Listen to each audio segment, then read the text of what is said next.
ఎలా ఉన్నాయి ఏంది అనేది దాని గురించి వివరిస్తాం. ప్రకాశం జిల్లా అద్దంకి రెవెన్యూ డివిజన్ పరిధిలోని 10 మండలాల ఉపాధ్యాయులకు అద్దంకి ప్రభుత్వ బాలురోన్నత పాఠశాలలో కొత్త విద్యా విధానంపై ప్రత్యేక శిక్షణ నిర్వహించారు. ఈ సందర్భంగా మండల విద్యాశాఖ అధికారి శ్రీనివాసరావు మాట్లాడుతూ ఈ విద్యా సంవత్సరంలో 6, 7వ తరగతులు కొత్త సిలబస్ అమలుకు అనుగుణంగా ఉపాధ్యాయులకు శిక్షణ ఇస్తున్నట్లుగా తెలిపారు.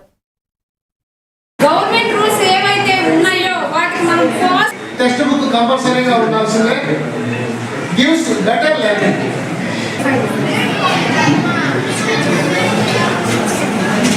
అంటే ఒకసారి విజువలైజేషన్ కూడా చూస్తే బాగుంటుంది అన్నమాట. ఎందుకంటే తిరిగి కదా నేను చెప్పింది. ఎడ్యుకేషన్ పాలసీలో భాగంగా ఉపాధ్యాయులకి రకరకాల ట్రైనింగ్ నిర్వహించడం జరుగుతూ ఉంది. ఈ సంవత్సరం 6, 7, 8 తరగతుల పాఠ్యపుస్తకాలు మారినాయి.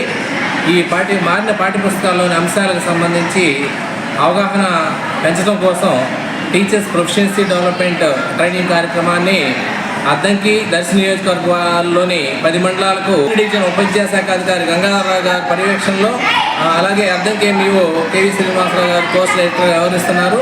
అద్దంకి బాయ్స్ స్కూల్లో పంగులూరు ఎంఈఓ కాళేశ్వరి గారు అబ్జర్వర్గా, అలాగే కాకాన్పాలెం హై స్కూల్లో శ్రీనివాసమూర్తి గారు, బొమ్మనంపాడు హెచ్ఎం గారు అబ్జర్వర్గా ఉన్నారు.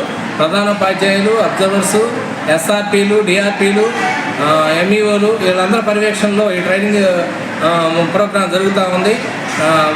మైనంపాడు డైరెక్ట్ లెక్చరర్ రమేష్ గారు కూడా ఈ ట్రైనింగ్ ప్రోగ్రాం పర్యవేక్షిస్తున్నారు.